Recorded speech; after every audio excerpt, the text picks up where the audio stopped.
Hello everyone, welcome to today's video. आज के video में हम बात करेंगे नेशनल एजुकेशन पॉलिसीज़ की। तो चलिए स्टार्ट करते हैं। तो सबसे पहले हम अपनी नेशनल एजुकेशन पॉलिसी 1968 की बात करेंगे। अब ये जो पॉलिसी है ये भारत की पहली एजुकेशन पॉलिसी है। ठीक है, भारत के लिए पहली एक शिक्षा नीति जो बनी थी वो आपकी 68 में बनी थी। तो 1968 जो है आपकी पहली एजुकेशन पॉलिसी है। अब इससे पहले आपका एक आया था कोठारी कमीशन। ठीक है, कोठारी कमीशन आया था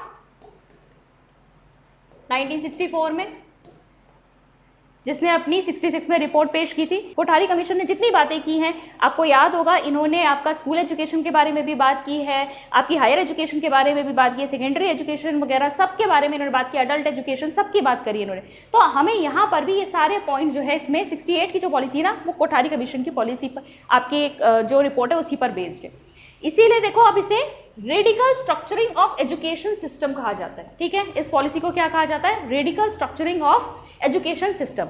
भाई भारत की आज़ादी के बाद एक शिक्षा नीति बन रही है हमारे लिए, तो जो उस समय का एजुकेशन सिस्टम है उसमें हम बहुत सारे चेंजेस लाने की कोशिश कर रहे हैं, इसीलिए इसको क्या कहा गया है? रेडिकल स्ट्रक्चरिंग कहा गया। और गवर्नमेंट ने ये पॉलिसी डिक्लेयर करी है आपकी जुलाई 24 यानी 24 जुलाई 1968। Christmas and new year vibes are here और इसी को सेलिब्रेट करने के लिए अचीवर्स आपके लिए लाया है सीजन की सबसे भारी discount. Uttarakhand lecturer screening complete course, Uttarakhand lecturer screening individual subject course और Uttarakhand lecturer screening PDF course पर आपको मिल सकते हैं भारी डिस्काउंट इस सेल में। तो what are you waiting for? Achievers app को आज ही डाउनलोड कीजिए और इन सभी कोर्सेज पर भारी सेल का लाभ उठाइए। Merry Christmas and a very happy new year. ठीक है, this policy was based on the report of Kothari commission. ये हिंदी में भी है, आप लोग चेक कर सकते हैं। एनईपी 1968 का इम्पैक्ट क्या हुआ, क्या असर पड़ा? तो देखो सबसे पहले तो बजटरी एलोकेशन जो था एजुकेशन का वो सेंटर और स्टेट दोनों में इंक्रीज हुआ।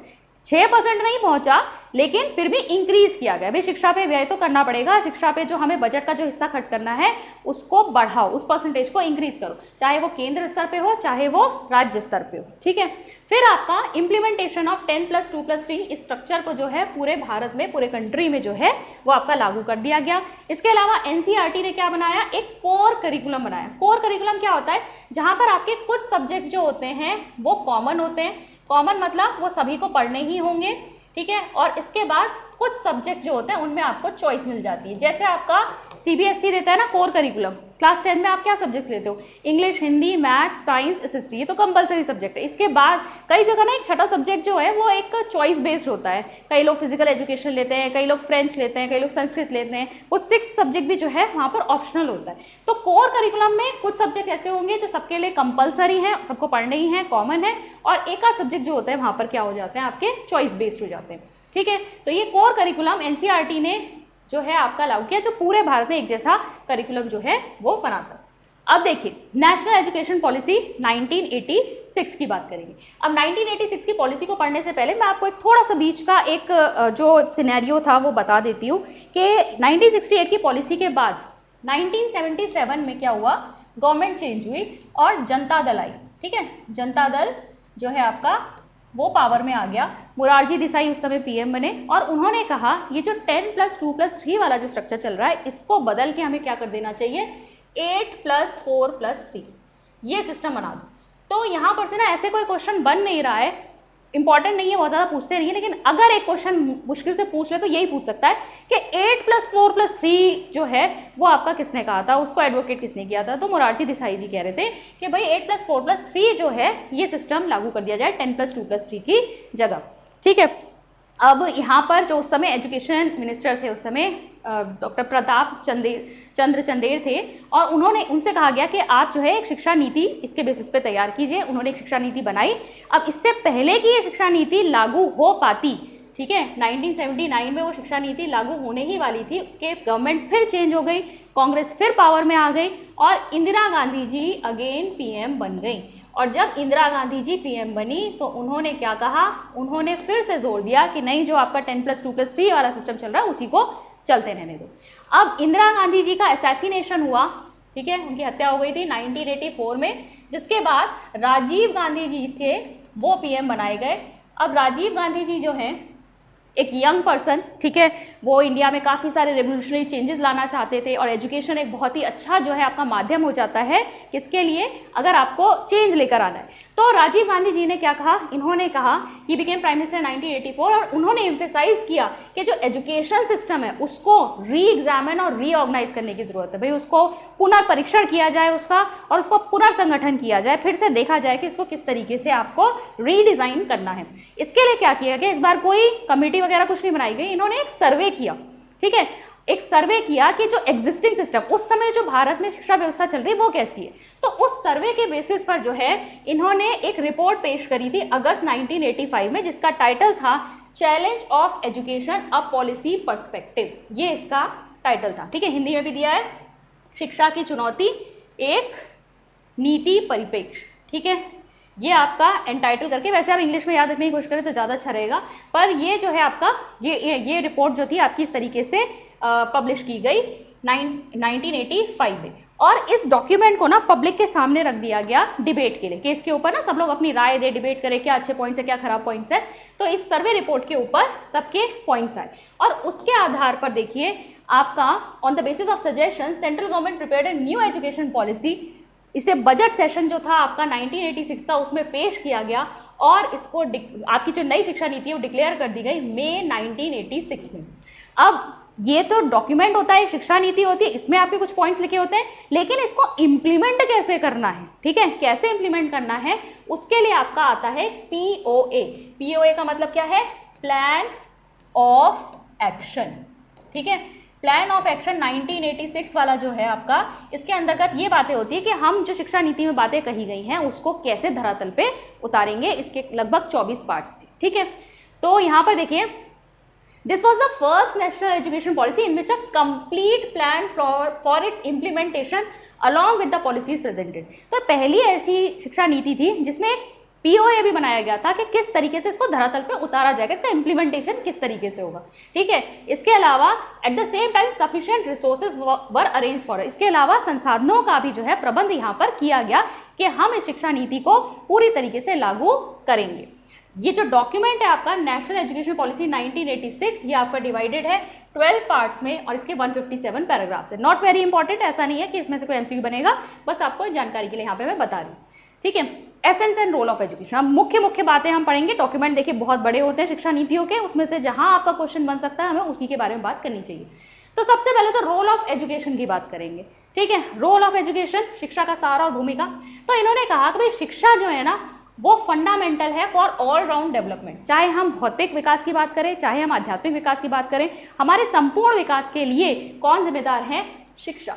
शिक्षा जो है बहुत ज़्यादा इसमें रोल प्ले करती है, ठीक है। फिर इन्होंने कहा एजुकेशन का एक कल्चरेटिंग रोल है, हमारी संस्कृति को, ठीक है, यह हमें संस्कृताइज करती है एक तरीके से आप कह सकते हैं, ठीक है। फिर है develops man power for different levels of economy. चाहे हमारे अर्थव्यवस्था के जितने भी स्तर हो उसके लिए जो ह्यूमन रिसोर्स तैयार करना है, जो मैन पावर तैयार करना है, वो भी किसके सहायता से हो सकता है, शिक्षा की सहायता से ही हो सकता है। ओवरऑल अगर हम देखें तो इन्होंने कहा शिक्षा क्या है, यूनिक इन्वेस्टमेंट है। ये MCQ लेक्चरर एग्जाम में एक बार पूछा जा चुका है कि आपकी 1986 की जो पॉलिसी है एजुकेशन पॉलिसी, उसने एजुकेशन को क्या माना है। तो सही आंसर है उसने उसे एक यूनिक इन्वेस्टमेंट माना है, एक अद्वितीय निवेश है। ये किसमें निवेश है, प्रेजेंट में और फ्यूचर में, आज में। जब आप आज निवेश करोगे तभी तो आपका फ्यूचर निकल के आएगा। आज हम जिन बच्चों को शिक्षित कर रहे हैं वही तो हमारे देश का भविष्य बनाएंगे। तो ये क्या है, यूनिक इन्वेस्टमेंट है, ठीक है। जैसे अगर आपकी कोठारी कमीशन की रिपोर्ट की बात करें तो उन्होंने क्या बताया था, education is the subject of national importance, राष्ट्रीय महत्व का जो है विषय है। यहाँ पर कहते हैं एजुकेशन यूनिक इन्वेस्टमेंट, ठीक है, इंपॉर्टेंट है, आया हुआ है एक बार क्वेश्चन, इसको ध्यान में रखेंगे। चलो आगे बढ़ते हैं, बेसिक फीचर्स देखते हैं 1986 की एजुकेशन पॉलिसी की। सबसे पहले देखो एडमिनिस्ट्रेशन की बात करें तो इन्होंने डिसेंट्रलाइजेशन की बात करी, विकेंद्रीकरण की बात करी। विकेंद्रीकरण का मतलब क्या होता है, केंद्रीकरण मतलब जब एक ही के पास पावर हो, केंद्र से ही सारे जो हैं आपके सारे डिसीजंस लिए जाएंगे, वही इंप्लीमेंट किए जाएंगे। विकेंद्रीकरण मतलब सेंट्रल पे भी लिए जा सकते हैं, राज्य पे भी लिए जा सकते हैं, डिस्ट्रिक्ट लेवल पर सबके पास थोड़ी थोड़ी पावर, ठीक है, अपने अपने एरिया को मैनेज करने की। तो ये होता है विकेंद्रीकरण। तो यहाँ देखो नेशनल लेवल पर ये बात कर रहे हैं कि एक इंडियन एजुकेशन सर्विस बना दो, स्टेट लेवल पर एक स्टेट एजुकेशन सर्विस बना दो, और डिस्ट्रिक्ट लेवल पर कह रहे हैं डिस्ट्रिक्ट एजुकेशन बोर्ड बना दो, ठीक है, ताकि हाँ शिक्षा आसानी से क्या की जाए, उसका एडमिनिस्ट्रेशन अच्छी तरीके से हो पाए। इसके अलावा sufficient resources will be made available for organisation of education, यानी 6% जो बजट का है वो शिक्षा पर आपको व्यय करना चाहिए, इसकी भी बात ये करते हैं, ठीक है। ये आपका हिंदी में भी दिया हुआ है। अब देखो पैटर्न कौन सा लागू करने की बात की, वही आपका 1968 में भी जो बात की गई थी। देखो अगर हम बात करें ना 1968 और 1986 की पॉलिसी, खाली यहाँ पर ये चेंज है और पॉइंट्स भी ना बहुत हद तक सेम है, कुछ ही नई चीज़ें आपको यहाँ देखने को मिलेगी। तरीका क्या था ना, इम्प्लीमेंटेशन में बड़ा अंतर था, चीज़ें वहाँ भी वही कही गई थी, यहाँ भी यही कही गई थी, लेकिन इम्प्लीमेंटेशन में बहुत ज़्यादा अंतर था। ये बहुत ज़्यादा धरातल पे उतारने वाली एक शिक्षा नीति थी। चलो अब ये देखते हैं इसमें फर्स्ट 10 ईयर्स के लिए क्या कहा गया कि फर्स्ट 10 ईयर्स के लिए तो क्या होंगे, कॉमन होंगे होल कंट्री में। वहीं कोर करिकुलम की बात कि एक कोर करिकुलम बनाया जाए जो पूरे कंट्री के लिए सामान्य पाठ्यक्रम होगा, और ये डिज़ाइन कौन करता है, एनसीईआरटी, ठीक है। तो 10+2+3 पैटर्न जो है पूरी कंट्री में इंप्लीमेंट किया गया और फर्स्ट 10 ईयर्स के लिए क्या होगा, सबके लिए पाठ्यक्रम समान होगा, ठीक है, एक कोर करिकुलम। +2 स्टेज पे टैलेंटेड स्टूडेंट्स को प्रिपेयर किया जाएगा कि वो आगे विश्वविद्यालय शिक्षा की ओर बढ़ें। टैलेंटेड स्टूडेंट जो है +2 लेवल यानी क्लास 11th और 12th लेवल पर जो बहुत ही प्रतिभाशाली बच्चे हैं उनको विश्वविद्यालय शिक्षा के लिए तैयार किया जाएगा, और बाकी सब लोगों को क्या दी जाएगी, व्यावसायिक शिक्षा दी जाएगी, ठीक है। क्या दिया जाएगा, वोकेशनल एजुकेशन दिया जाएगा, और बाकी उनके हिसाब से, ठीक है, इंडिविजुअल इंटरेस्ट, जिस चीज़ में उनकी रुचि हो उसके हिसाब से उन्हें व्यावसायिक शिक्षा दे दी जाए। +3 स्टेज जो है आपकी, यानी जो ग्रेजुएशन वाले ईयर्स होते हैं उसमें आपको हेल्प प्रोवाइड की जाएगी, किसके लिए, for preservation of the culture, modernisation of the country and at the same time education of medical, law, agriculture, science, technology will be organise through the demand of society will be fulfilled. तो यहाँ पर क्या किया जाएगा, आपको किस तरह की चीज़ें सिखाई जाएंगी जो क्या हो, जो देश के लिए हितकारी हो। हम क्या कर रहे हैं, अपने कल्चर को भी संभाल के रखना है और साथ ही साथ मॉडर्न भी बनना है, नई टेक्नोलॉजी को भी अपनाना है, लेकिन अपनी संस्कृति को नहीं भूलना है। साथ ही साथ अलग अलग फील्ड जो है आपके मेडिकल, लॉ, एग्रीकल्चर, इनके लिए भी जो है इस स्तर पर भी ऑर्गेनाइजेशन हो आपका एजुकेशन का, ताकि सभी बच्चे जो हैं इन पर भी आपका जो इनके रिलेटेड एजुकेशन भी अचीव कर सकें। अब देखो ये आपका हिंदी में भी दिया है। नेक्स्ट है आपका education at the different levels will be reorganise. हर स्तर पे इन्होंने क्या कहा कि जो आपका शिक्षा है उसका पुनर्संगठन करने की ज़रूरत है, चाहे हम प्री प्राइमरी लेवल की बात करें, प्राइमरी लेवल पे बात करें, सेकेंडरी लेवल पे बात करें, ठीक है। तो ये रिफॉर्मेशन जो है करिकुलम में किस तरीके से, एक तो हमें पाठ्यक्रम में पूरी तरीके से रिफॉर्मेशन की ज़रूरत है, साथ ही साथ हमें मानक यानी स्टैंडर्ड ऊंचे करने की ज़रूरत है। जो अभी हमारी शिक्षा चल रही है उसके स्टैंडर्ड्स लो हैं, हमें उन्हें बढ़ाने की ज़रूरत है, तभी हम शिक्षा में और अच्छा कर पाएंगे और हर लेवल पर इन्हें चेंजेस लाने। Social and cultural values and the education of science, maths and computer etcetera has been emphasise. इसके अलावा जो हमारी सामाजिक मूल्य हैं, जो हमारे सांस्कृतिक मूल्य हैं, उनको तो हमें समेटना ही है, सहेजना ही है। साथ ही साथ शिक्षा आपकी साइंस, मैथमेटिक्स और कंप्यूटर की भी हमको देनी है, ठीक है, ताकि हम मॉडर्न जो आपका वर्ल्ड है जो चल रहा है उसके साथ भी हम कदम से कदम मिलाकर चल सकें। अब प्री प्राइमरी एजुकेशन की बात देखो करते हैं। जब प्री प्राइमरी एजुकेशन आपकी कौन सी होती है, जो आंगनवाड़ीज़ वगैरह में होती है ना, जब बच्चा जो आपकी स्कूलिंग होता है, मेन स्ट्रीम की जो स्कूलिंग है उससे पहले जो शिक्षा प्राप्त कर रहा होता है वो आपका प्री प्राइमरी में आ जाएगा। तो यहाँ पर अटेंशन किस पे देना है, बच्चे की फिजिकल हेल्थ पर, मेंटल डेवलपमेंट पर, ठीक है। इसके लिए उन्हें फूड, क्लोथिंग, हाइजीन, इन सब चीज़ों के लिए सुविधाएं प्रदान करनी है। आपको पता ही होगा आंगनवाड़ी में बहुत सारा अनाज वगैरह दिया जाता है, इंजेक्शंस वगैरह लगते हैं, जो वैक्सीन्स होती हैं वो सब प्रॉपर वहाँ पे दिया जाता है। तो ये सब की जो व्यवस्था है सरकार करती है, इसके लिए प्री प्राइमरी स्तर पर जो आपके 6 वर्ष से नीचे के बच्चे होते हैं, ठीक है। फिर प्ले वे मेथड जो है, अगर आपको पढ़ाना है तो कैसे पढ़ाना है, खेल विधि द्वारा यहाँ पर आपको बच्चों को पढ़ाना है।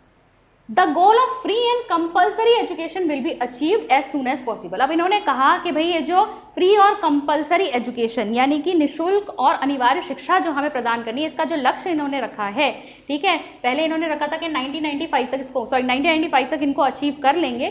तो 1995 तक अचीव करने की जो बात इन्होंने कही थी, किसके द्वारा करेंगे, प्राइमरी एजुकेशन के लिए इन्होंने कहा ऑपरेशन ब्लैक बोर्ड चलाया जाए।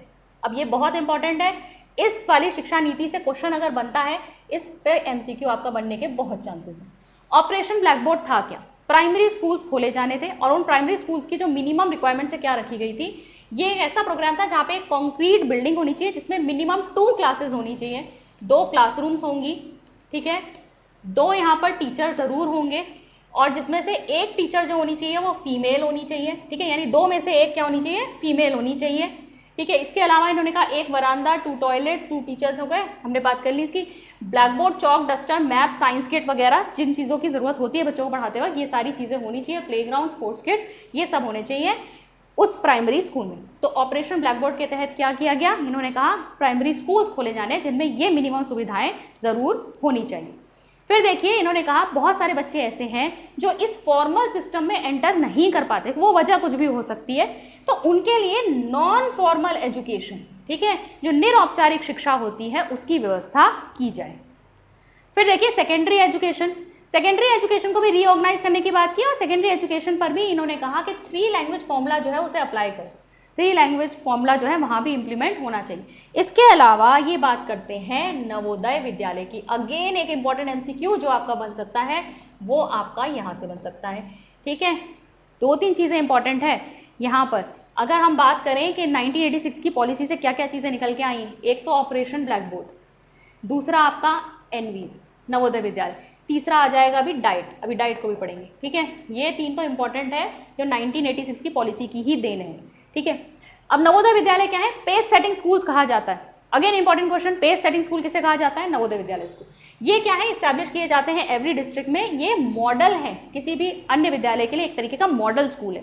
यहाँ पर किन्हें रखा जाता है, इसके बारे में हम बात कर चुके हैं। जो रूरल या ग्रामीण इलाके होते हैं वहाँ पर जो प्रतिभाशाली बच्चे होते हैं उनको यहाँ पर रेजिडेंशियल एजुकेशन सिस्टम प्रोवाइड करवाया जाता है, यानी आवासीय विद्यालय हैं ये, जहाँ पर बच्चों का जो है रहना खाना पीना वगैरह सब जो है फ्री हो जाता है, बच्चे यहाँ पर पढ़ सकते हैं टैलेंटेड स्टूडेंट्स के लिए, क्योंकि यहाँ एक एग्जाम लिया जाता है। क्लास 6 से यहाँ पर एडमिशन होगा, यहाँ एक एग्जाम लिया जाता है, अगर बच्चा बहुत होशियार है तो उसको यहाँ पर एडमिशन मिल जाता है। फिर देखिए at +2 stage along with general education region specific vocational education will be organised at least for 25% children up to 1995। तो +2 लेवल पर यानी क्लास 11-12 में ये कह रहे हैं कि जो नॉर्मल एजुकेशन चल रही है उसके साथ साथ भाई क्षेत्र के अनुसार जो वोकेशन वहाँ पे चलता है, जो व्यवसाय वहाँ पे चलता है, उसकी एजुकेशन उन्हें वहाँ दी जाए। कम से कम 25% बच्चों को ये एजुकेशन वोकेशनल एजुकेशन देनी चाहिए। कब तक, आपका 1995 तक ये चीज़ें अचीव करने की बात की गई। माध्यमिक शिक्षा, जैसा कि हमने अभी इंग्लिश में जो पढ़ा वही आपका हिंदी में है। चलिए आगे बढ़ेंगे। हायर एजुकेशन, हायर एजुकेशन के लिए उन्होंने कहा कि इसको भी हमें आगे बढ़ाना होगा। इसको बढ़ाने के लिए क्या है, आपके पास स्कूल्स कॉलेजेस और यूनिवर्सिटीज तो हैं ही, लेकिन हमें क्या करना है यहाँ पर, UGC will be responsible to maintain standards of higher education. इन्होंने कहा जो आपका UGC यूनिवर्सिटी ग्रांट कमीशन है उसको रिस्पॉन्सिबल ठहराया जाएगा, उसको जिम्मेदारी दी गई कि उच्च शिक्षा में गुणवत्ता लेकर आए और ओपन यूनिवर्सिटीज़ जो हैं वो ज़्यादा से ज़्यादा स्टैब्लिश की जाएंगी, ताकि मुक्त विश्वविद्यालय स्थापित किए जाएंगे ताकि ज़्यादा से ज़्यादा लोग शिक्षा प्राप्त कर सकें।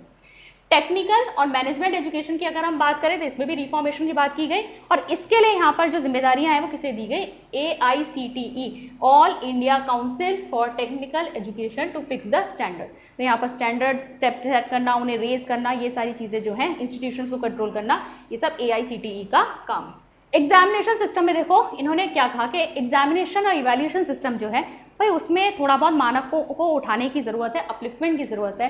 तो वो कैसे हो सकता है, सबसे पहले तो इवैल्यूएशन को कंटिन्यूस प्रोसेस बनाओ, ठीक है, एक सतत प्रक्रिया बनाओ। फिर इसके बाद इंटरनल इवैल्यूएशन को ज़्यादा इंपॉर्टेंस दो, क्योंकि जो साल भर आपको पढ़ा रहा है वो ज़्यादा अच्छे से जानता है ना, बजाय इसके कि कोई बाहर से कोई व्यक्ति आए वो आपका एक दिन बस खाली वाइवा लेके आपको मार्क्स देके चला जाए। फिर देखिए एक्सटर्नल एग्जामिनेशंस को अगर लेना भी है तो उन्हें थोड़ा रिलायबल और वैलिड बनाया जाए, ठीक है, उन्हें वैध बनाया जाए, उन्हें विश्वसनीय बनाया जाए। फिर कंस्ट्रक्शन ऑफ टेस्ट पेपर जो है और इवैल्यूएशन ऑफ आंसर शीट्स, इसको ऑब्जेक्टिव बनाया जाए, सब्जेक्टिव नहीं होना चाहिए, बायसनेस नहीं आनी चाहिए यहाँ पर, इन्हें ज़्यादा से ज़्यादा वस्तुनिष्ठता इसमें हो। और ग्रेडिंग सिस्टम को लागू करने की बात की है in place of division system. अब देखो स्टैंडर्ड्स ऑफ टीचर्स और टीचर ट्रेनिंग के लिए इन्होंने क्या कहा, इन्होंने कहा ये स्टैंडर्ड मानक ये उठाने की ज़रूरत है, यहाँ पर भी टीचर ट्रेनिंग बहुत ज़्यादा इंप्रूवमेंट लाने की ज़रूरत है। तो वो कैसे आएगा, district institute of education and training diets open करने की बात की गई, ठीक है। District institute of education and training पे हर डिस्ट्रिक्ट लेवल पर क्या है एक एजुकेशन ट्रेनिंग सेंटर वहाँ पे बना दो। और यहाँ पर क्या किया जाएगा, यहाँ पर प्राइमरी टीचर्स को, वैसे सेकेंडरी टीचर्स को भी दी जाती है, लेकिन बेसिकली उस समय क्योंकि प्राइमरी एजुकेशन पर ज़्यादा फोकस है तो यहाँ प्राइमरी टीचर्स के लिखा है कि प्राइमरी टीचर्स को यहाँ पर प्री सर्विस और इन सर्विस ट्रेनिंग्स जो है प्रोवाइड की जाएंगी। पे स्केल्स की बात की गई कि पे स्केल्स और सर्विस कंडीशन, जो सेवा शर्तें होती हैं और जो इनकी आय वगैरह है, जो इनकी सैलरीज है, उसको हमें सुधारना चाहिए।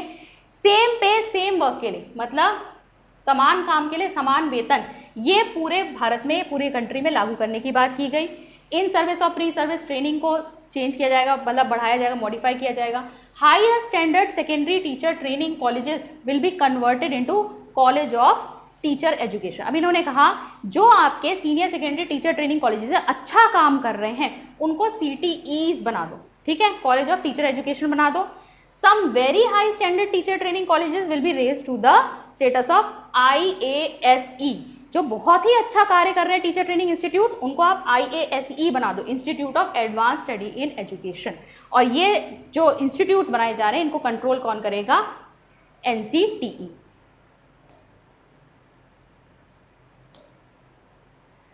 इसके अलावा open university and distance education की बात की गई। इन्होंने कहा इग्नू जो है उसके प्रोग्राम को एक्सपैंड किया जाएगा और इसी के बेसिस पे अन्य यूनिवर्सिटीज़ खोली जाएंगी।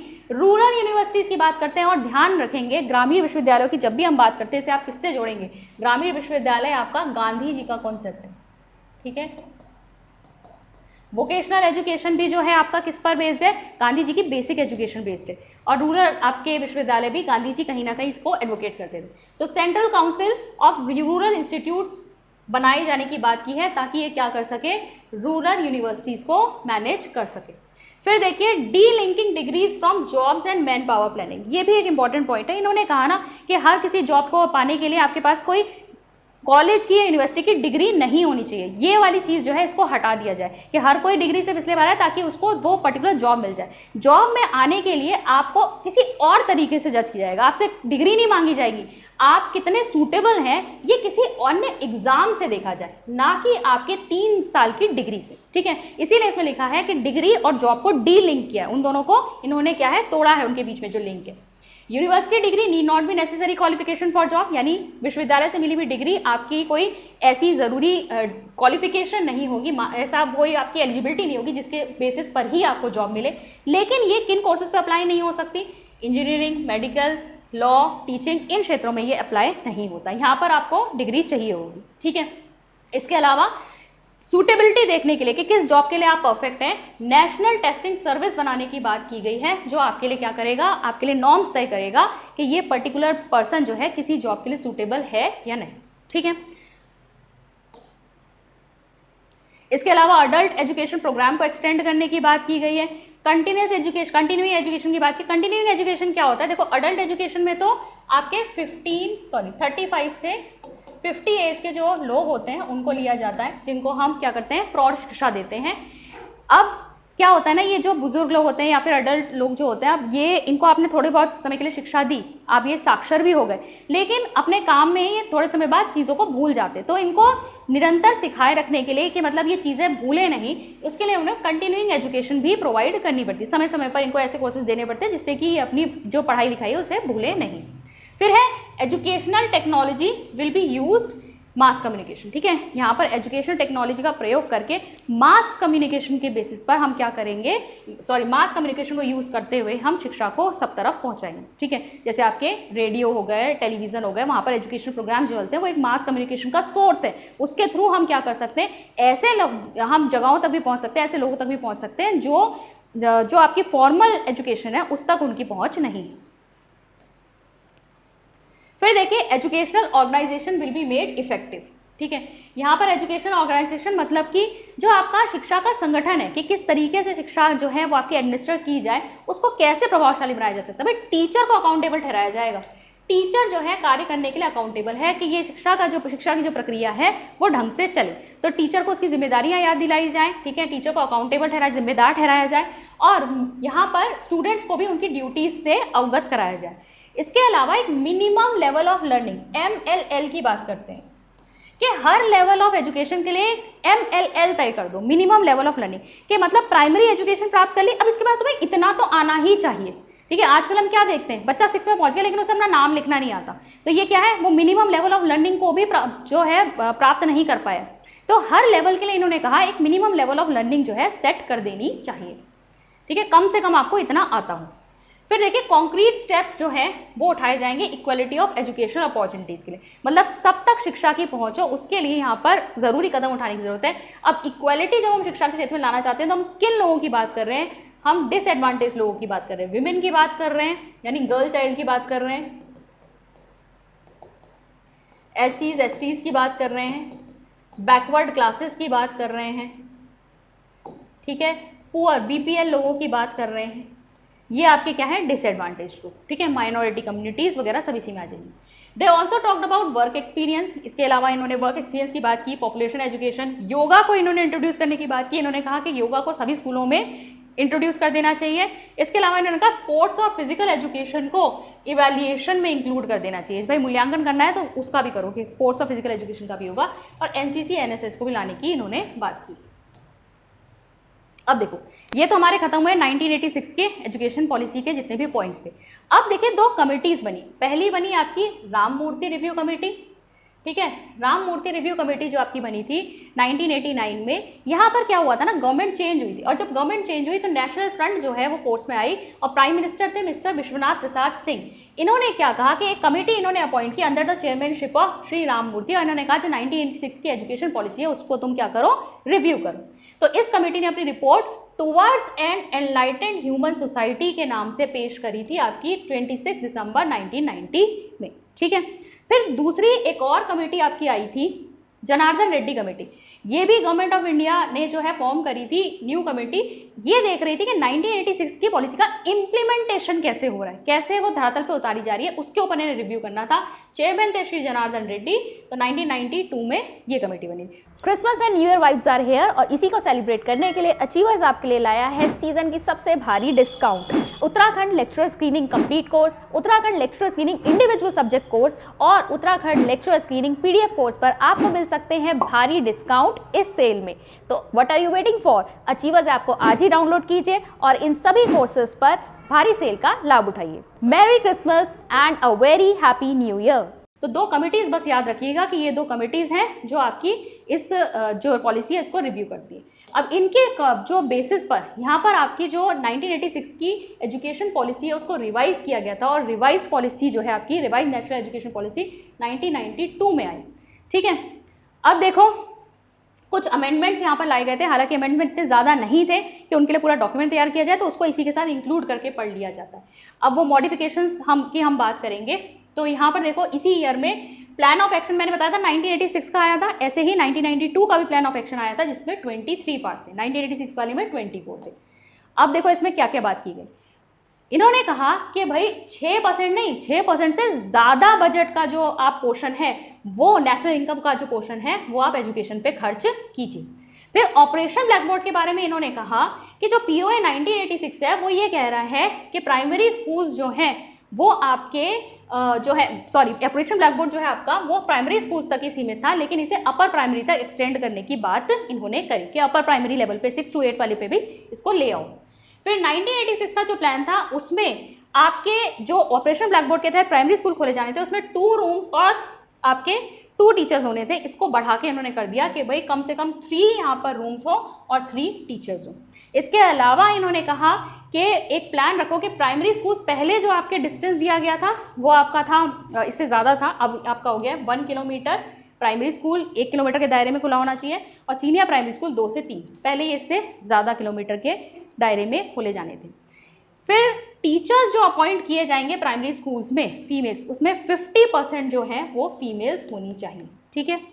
और गोल ऑफ फ्री एजुकेशन, जो फ्री एंड कंपलसरी एजुकेशन, वो 95 में पहले अचीव करने की बात की गई थी, जिसको इन्होंने कहा कि नहीं अब इसे बढ़ा के एक्सटेंड किया गया, 2000 तक हम इसे अचीव करेंगे, साल 2000 तक। ये आपकी हिंदी में भी दी हुई है। इसके अलावा देखिए बात की गई है कॉम्प्रिहेंसिव लिटरेसी प्रोग्राम के ऊपर इन्होंने ज़्यादा जोर देने की बात की। मतलब लिटरेसी साक्षरता जो आपका प्रोग्राम है, नेशनल लिटरेसी मिशन चल रहा था ना, NLM नेशनल लिटरेसी मिशन, ठीक है। तो इस मिशन में इन्होंने कहा इसे और ज़्यादा बृहद कर दो, इसे और ज़्यादा व्यापक कर दो। +2 लेवल पे क्लास 11th और 12th जो है इसे स्कूल एजुकेशन का हिस्सा बनाने की बात की गई। इसे स्कूल एजुकेशन में ही जोड़ दिया जाए, क्लास 1 से 12 तक पूरा एक स्कूल एजुकेशन लिया जाए। वोकेशनल एजुकेशन की जो इन्होंने बात की, इन्होंने कहा वोकेशनल एजुकेशन जॉइंट काउंसिल का निर्माण किया जाए, इसे बनाया जाए ताकि ये वोकेशनल एजुकेशन को कंस्ट्रक्ट कर सके, उसमें गाइडेंस दे सके और उसके करिकुलम वगैरह को डिज़ाइन कर सके। और नेशनल इवैल्यूएशन ऑर्गेनाइजेशन जो है वो फॉर्म की जाएगी ताकि एग्जामिनेशन और इवैल्यूएशन सिस्टम जो है उसमें रिफॉर्मेशंस लाई जा सके। तो ये जो है आपकी 1992 की जो पॉलिसी थी उसमें कुछ अमेंडमेंट्स जो करी गई थी, इंपॉर्टेंट अमेंडमेंट्स जो हैं वो हमने डिस्कस कर ली। आई होप आज का लेक्चर आपको समझ में आया होगा। मैं मिलती हूँ आपसे नेक्स्ट वीडियो में। Thank you.